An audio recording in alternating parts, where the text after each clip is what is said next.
Hello guys, good morning everyone. कैसे हैं आप सब लोग? आई होप आप सभी अच्छे होंगे। सो गाइस, आज है 18 मार्च और मॉर्निंग का टाइम हो रहा है। यहाँ पे सुबह के 11 बज रहे हैं और फिलहाल यहाँ पे मैंने सबसे पहले अपनी बेडशीट चेंज करी है आज, क्योंकि कल से है नवरात्रि, तो आज पूरे घर की अच्छे से क्लीनिंग कर रहे थे। फिलहाल हमारी मेड भी आ चुकी है और हमने बाहर के जितने भी सोफे वगैरह थे सब कुछ हटा के अच्छे से डीप क्लीनिंग करवाई थी उनसे। तो इस तरह से हमने आज नवरात्रि की जो तैयारी थी वो शुरू कर दी थी। मतलब सबसे पहले जो घर साफ़ करना था वो अच्छे से हो चुका है। यहाँ पर मैंने सोफे वगैरह सारे कवर भी चेंज कर दिए हैं। तो इस तरह से हमारी क्लीनिंग हो चुकी थी कंप्लीट। उसके बाद दिन भर मैं कुछ नहीं बना पाई थी क्योंकि इन कामों में इतना थक गए थे। घर के भी काम थे, मतलब पूरे काम में हमें शाम के 4 बज गए थे। फिर यहाँ पे बच्चे कर रहे थे मस्ती, ये लोग आ चुके थे रात को मेरे रूम में। तो यहाँ पे रात के टाइम सोने से पहले देखो सारे बच्चे काफ़ी मस्ती कर रहे थे, पीयू के साथ खेल रहे थे। अच्छा ऊपर नहीं चढ़ो ना, वे पीछे हटो।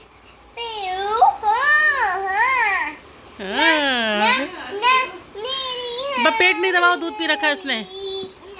नहीं नहीं नहीं नहीं, पेट नहीं, पेट नहीं। तू भी पेट दबा दबा के खाएगी क्या?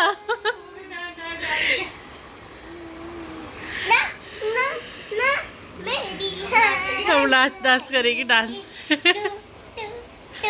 मेरी जान बन गई।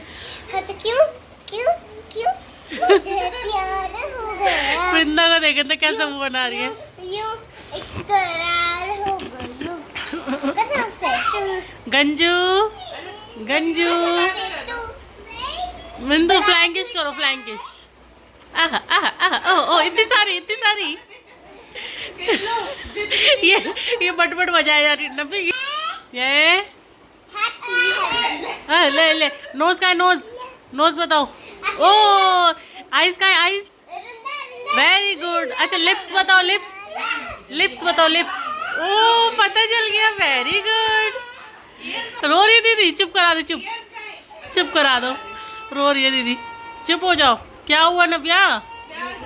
प्यार कर दो दीदी को कि दीदी चुप हो जाओ, कि दीदी उठ जाओ, उठ जाओ, कि दीदी उठ जाओ, रोम नहीं। चुप हो जाओ दीदी, चुप हो जाओ। देखो तेरे खड़ा करे कि उठ, खड़ी हो जा, ड्रामेबाज। ओ ईयर बता दो, ईयर। अभी ईयर का बताया नहीं, ईयर। बस बस बस बस, पुच्ची नहीं कर। बस बस, बाहर जा, बाहर जा। किसको बाहर भगा रही हो? बाहर जा। लकड़ा कोई बारिश है या आसमान में छोड़ दिए है नल को लेके। फिर baby shark doo doo doo doo doo doo, baby shark doo doo doo doo doo doo, baby shark doo doo doo doo, baby शक।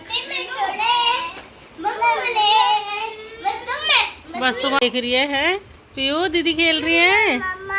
पीयू बाबू, ma'am ma'am ma'am ma'am ma'am. Navya Navya ऐसे नहीं करो, नव्या ऐसे नहीं, क्या करो।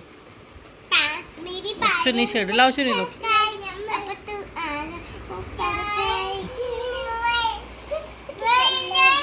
गंजू क्या गा रहा है?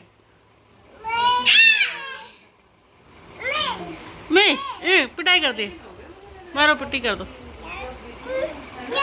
क्या बाल का है? बाल आपके बाल ये किसने कटवा दिए? बाल किसने कटवाए? मम्मा ने कि पापा ने? बाल किसने कटवाए? बाल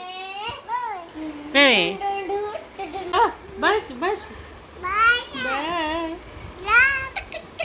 Early the next morning. सुबह इस फिलहाल हो चुकी है सुबह के बज रहे हैं 7:30। 19 मार्च का टाइम है और आज है फर्स्ट नवरात्रा, माता शैलपुत्री का दिन। तो आज से नवरात्रि शुरू हो चुके हैं।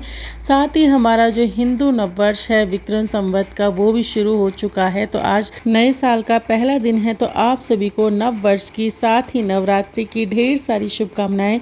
माता रानी इस बार पालकी पर सवार होकर आ रही हैं सभी के घरों में। तो माता रानी आप सभी के जीवन में ढेर सारी खुशियाँ लेकर लेकर आए, साथ ही आप सभी पर कृपा बनाए रखें। तो गाइस फिलहाल मैं सबसे पहले तैयारी कर रही हूँ माता रानी को स्नान कराने की। तो यहाँ पर मैंने एक पात्र ले लिया है जिसमें मैंने स्वास्तिक बना के अपनी माता रानी को विराजित कर दिया है और इसमें बिठा के मैं अपने गंगा जल से माता रानी का स्नान करवाऊंगी। तो इस तरह से मैंने माता रानी का स्मरण करते हुए सबसे पहले उनको स्नान करवाया है और फिर उसके बाद उनको नया लहंगा पहनाया, उनको नए वस्त्र पहनाए। तो लाल कलर का मम्मी इस बार लहंगा लेकर आई थी और बहुत ही सुंदर लग रहा था ये लहंगा। तो उनका इस तरह से यहाँ पे श्रृंगार करा, उनको लाल सितारों वाली चुनरी उड़ाई। तो इस तरह से मेरी मैया रानी का श्रृंगार तो हो चुका है और अब बारी थी कलश स्थापित करने की। तो कलश स्थापित करने के लिए यहाँ पे मैंने मिट्टी का करवा, एक मिट्टी का मटका ले लिया है छोटा सा, फिर उस पर लाल रंग की रोली से स्वास्तिक बनाया, उसकी किनारी लाल करी, साथ ही यहाँ पे चावल रखे और चावल के ऊपर मैंने इस छोटे से कलश को रख दिया। फिर इसमें मैंने शुद्ध जल डाला, गंगा जल डाला, उसके बाद लौंग, इलायची, सुपारी, सिक्का, चावल, फूल, जो भी सामान था मेरे पास, हल्दी की गांठ वगैरह, ये सारी चीज़ें मैंने जल में डाली और उसके ऊपर मैंने रख दिया उसका ढक्कन और उस पर भी मैंने थोड़े से अक्षत यानी साबुत चावल लिए और फिर कलश में लगाए। यहाँ पर मैंने आम के पत्ते, अशोक के पत्ते भी लगाए जाते हैं पर मेरे पास आम के पत्ते थे तो मैंने वही लगा दिए। यहाँ पे 5 पत्ते, उन पे रोली का तिलक लगा रखा है। तो इस तरह से मैंने ये लगाए। उसके बाद यहाँ पे मैंने मौली बांधी कलश के ऊपर और फिर चावलों की एक प्लेट रख के, मतलब ये ढक्कन रख के उसमें चावल रखे और उसके ऊपर हमने यहाँ पे नारियल अपना स्थापित कर दिया। तो कलश के साथ नारियल की स्थापना भी हो चुकी है और अब बारी थी जौ उगाने की। तो जौ उगाने के लिए भी यहाँ पे एक बड़ा सा मिट्टी का पात्र ले लिया है, उसको भी मैंने यहाँ पे लाल रंग की किनारी जैसे बिंदी वगैरह लगा दी है। तो उसको अच्छा सुंदर से सजा दिया है। यहाँ पे मैंने मिट्टी को पहले ही साफ कर लिया था। तो यहाँ पे मिट्टी मैंने इसमें डाली और अब मैंने रात के भिगाए हुए जो जौ थे वो मैं इसमें डाल रही हूँ। उसके बाद थोड़ी सी मिट्टी डाल के इनको भी ढक के थोड़ा पानी डाल के रख दूंगी। तो इस तरह से हमारे जौ भी जो उगाने होते हैं, स्थापित करने होते हैं, जौ की स्थापना भी हमने कर दी है। तो इसके लिए मैं इसको एक पात्र पर रखूंगी यानी एक प्लेट पर रखूंगी, क्योंकि अगर मैं डायरेक्ट इसको चौकी पे रखूंगी तो चौकी का जो कपड़ा है वो खराब हो जाएगा, क्योंकि मिट्टी के पात्र में से पानी रिसता है हमेशा। तो इसीलिए मैं इसको एक प्लेट पे रख दूंगी। तो इस प्लेट पे ही मैंने स्वास्तिक बना लिया है, थोड़े से इसमें भी चावल रख दिए हैं, फूल रख दिया और उसके ऊपर मैं ये जो हमारा मिट्टी का पात्र है जौ वाला उसको रख दूंगी। तो इस पात्र पे भी मैंने यहाँ पे स्वास्तिक बना दिया है। तो इस तरह से हमारे जौ की जो स्थापना है वो भी हो चुकी है और अब बारी थी पूजा की। तो यहाँ पे सारी चीज़ की स्थापना हो चुकी है। तो पूजा के लिए सबसे पहले मैंने मैया रानी को फूलों की माला पहनाई है जो मैं उनके लिए लेकर आई थी और उसके बाद यहाँ पे सभी देवी देवताओं को फूल चढ़ाए। मेरे साइड में ही, मैंने मंदिर के साइड में ही चौकी लगाई थी, तो मंदिर में भी हमारे अन्य देवी देवता बैठे थे तो वहाँ पे उनको भी फूल चढ़ाए। हालांकि मैं सारी चीज़ें शूट नहीं कर पाई क्योंकि बहुत लॉन्ग ब्लॉग हो जाता है, फिर लोग वह कहते हैं इतना लंबा ब्लॉग मत बनाया करो। फिलहाल यहाँ पर मैंने फूल चढ़ा दिए हैं, साथ ही रोली का तिलक कर दिया है मैया रानी को और अपने भी मैंने यहाँ पे माता रानी का तिलक मांग में भर लिया है। और उसके बाद यहाँ पे करी अग्यारी। तो अग्यारी में भी जो भी हम भोग प्रसाद रखते हैं यानी लौंग, इलायची वगैरह माता को जो भेंट चढ़ाई जाती है वो सारी चीज़ों की यहाँ पे अग्यारी की जाती है। वो सब घी से मैया रानी की अग्यारी में उनका नाम लेके चढ़ाया जाता है, लौंग हो गए, कपूर, बताशे। और उसके बाद छोटा सा हवन भी किया जिसमें मैंने 11 आहुति हवन में चढ़ाई थी। आप चाहें तो 5, 7 या जितने भी आपको मंत्र आते हैं उस हिसाब से आप छोटा सा हवन कर सकते हैं। तो यहाँ पर मैंने या देवी सर्वभूतेषु शक्ति रूपेण संस्था नमस्तस्यै नमस्तस्यै नमस्तस्यै नमो नमः की आहुति देकर 11 बार मैया का हवन करा छोटा सा और उनकी जय जयकार करी। इस तरह से मेरी मैया रानी की जो पूजा थी वो संपन्न हुई। यहाँ पे अग्यारी होने के बाद फिर बारी थी मैया रानी की आरती की। तो आरती भी करी।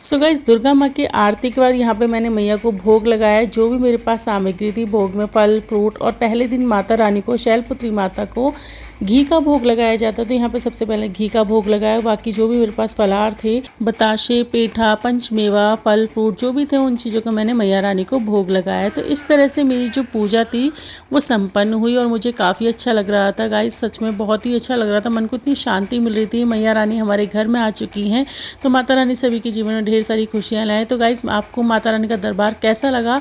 छोटी सी मैंने यहाँ पीछे डेकोरेशन भी करी, तो आप लोग कमेंट करके ज़रूर बताना। तो पूजा होने के बाद मैं गई थी जल चढ़ाने सूर्य भगवान जी को, साथ ही तुलसी मैया को भी। 1 hour later और गाइस पूजा करने के बाद यहाँ पर बनाई लास्ट में चाय। जब टाइम मिला बीच में थोड़ा से काम निपटाए और चाय वगैरह बनाने के बाद खुद भी पी, साथ ही अपने पतिदेव को भी बना के पिलाई। तो वो भी यहाँ पर उठ चुके थे और उसके बाद चाय वगैरह पीने के बाद मुझे रिसीव हुआ यहाँ पर एक पार्सल। मैंने एक साड़ी ऑर्डर कर दी जो कि कानव साड़ी के नाम से एक फेमस पेज है, जो जोधपुर का एक शॉप है, वो चलाती हैं, ऑनलाइन बिजनेस करती है। तो उनके पेज से मैंने साड़ी मंगवाई थी। आजकल राजपूती साड़ी बहुत चल रही है, तो ये साड़ी दरबारी साड़ी के नाम से फेमस है। हालांकि मुझे जो चाहिए थी वो सब्यसाची बॉर्डर वाली चाहिए थी। आजकल वही ट्रेंड में चल रही है सिंगल कलर की, बट वो जब भी मैं साड़ी देखती थी वो ऑनलाइन लाइव में ही बिक जाती थी। मुझे टाइम नहीं मिलता था कि मैं लाइव देख पाऊँ, और मैं जब भी लेने जाती थी वो हमेशा बिकी जाती थी। तो इस बार मैंने ये साड़ी ऑर्डर करवा ही ली। हालांकि इसका कलर जो है वो मल्टी कलर है, मुझे एक ही सिंगल कलर में लेनी थी, बट ये कलर भी बहुत प्यारा लग रहा है। लेकिन ये साड़ी को जब मैंने बांधा तो मुझे थोड़ी सी छोटी लगी, क्योंकि हमें लेना होता है सर पे पल्ला। जब हम गांव वगैरह जाते हैं हम तभी साड़ी बांधते हैं, घर में तो इतना मौका नहीं मिलता है साड़ी बांधने का, तो वहाँ पे मुझे गांव में बांधनी होती है। उस हिसाब से मैंने ये हल्के कपड़े की साड़ी ली थी, बट मुझे हल्की सी मुझे अपने हेल्थ के अकॉर्डिंग छोटी लगी, क्योंकि इस टाइम मेरा वेट बहुत ज़्यादा ओवरवेट हो रही हूँ, तो बांधने में ना मुझे थोड़ी सी छोटी लग रही थी। और तो कोई दिक्कत नहीं थी, वैसे साड़ी काफ़ी प्यारी लग रही थी। मल्टी कलर का शेड है, साथ ही रेड बॉर्डर है। और दरबारी साड़ी बिना ब्लाउज़ की आती है, इसमें अलग से ब्लाउज़ लेना पड़ता है। किसी किसी ब्लाउज़ भी आ रहे हैं, बट ये बिना ब्लाउज़ की साड़ी। तो मैंने कॉन्ट्रास्ट में मेरे पास जो ब्लाउज़ था वो रखा था, तो टेम्परेरी में इसको पहन के देख रही थी कैसी लग रही है। तो थोड़ी सी मुझे छोटी लगी। अगर सर पे इसको पल्ला लेती हूँ तो, अगर फ्री पल्ले पहनती हूँ तो बिल्कुल सही आ रही थी। तो अभी देखते हैं अब इस साड़ी को मैं रखूँगी या नहीं, क्योंकि रिटर्न तो ये साड़ी नहीं होती है। अगर मैं फ्लिपकार्ट वगैरह से कहीं और से मंगाती तो मैं रिटर्न कर सकती थी, बट मैंने ये यूट्यूब से ऑनलाइन मैंने ऑर्डर करी है, तो इस वजह से साड़ी मैं रिटर्न तो नहीं कर सकती। बस मुझे थोड़ी सी लेंथ छोटी लग रही, तो देखते हैं अब इस साड़ी का क्या करेंगे। बट सीरियसली साड़ी काफ़ी प्यारी लग रही थी और कलर शेड भी काफ़ी अच्छा था, मल्टी कलर ये शेड था। तो काफ़ी ट्रेंड भी चल रहा है इस साड़ियों का, जो दरबारी साड़ी बहुत ट्रेंडिंग है इस टाइम पे। तो आप लोग भी बताना साड़ी कैसी लगी, मुझे कमेंट करके रियल कमेंट बताना। साड़ी वाकई अगर अच्छी लग रही है तो हो सकता है मैं रेडी भी कर लूँ, और नहीं तो ना भी करूँ, क्योंकि फ्री पल्ले पे तो मैं पहन ही सकती हूँ। सर पे पल्ले लेने के टाइम पे थोड़ी छोटी लग रही है, बट ये है कि ये मैं यहाँ पे अपनी सोसाइटी में पहन सकती हूँ फ्री पल्ला करके, तो उस हिसाब से मैं रेडी कर सकती हूँ साड़ी को। तो यहाँ पर मैं नेहा को दिखा रही थी कि वीडियो में तो अच्छी दिख रही है, बाकी देखते हैं।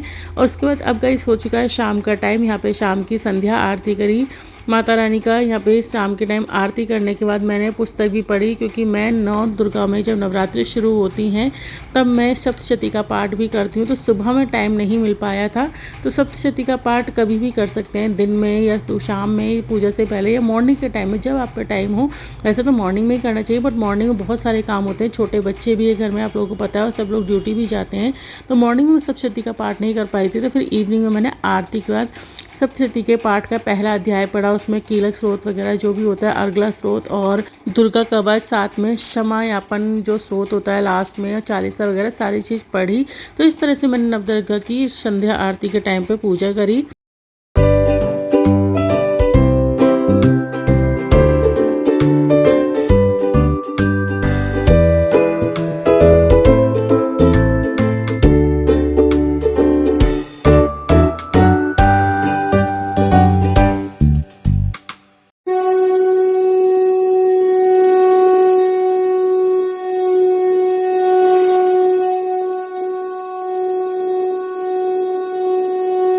और गाइस पूजा होने के बाद यहाँ पर रात को बनाए मैंने सामक वाले चावल की खिचड़ी, और फिर इसका मैंने मैया रानी को भोग लगाया, साथ ही कान्हा जी को भोग लगाया। फिर अपने घर की जो कन्या है हमारी नव्या और वृंदा, उनको खिलाया, फिर मैंने भी खाए। तो इस तरह से मेरे जो नवरात्रि का पहला व्रत था वो आज संपूर्ण हुआ। तो गाइस इसी के साथ इस वीडियो को मैं यही फिनिश करती हूँ। मिलते हैं आपसे अगले व्लॉग में, तब तक के लिए सभी को good bye, tata, take care. Video को लाइक एंड शेयर करना ना भूलें और अच्छे कमेंट करें। सो गाइस जय माता दी।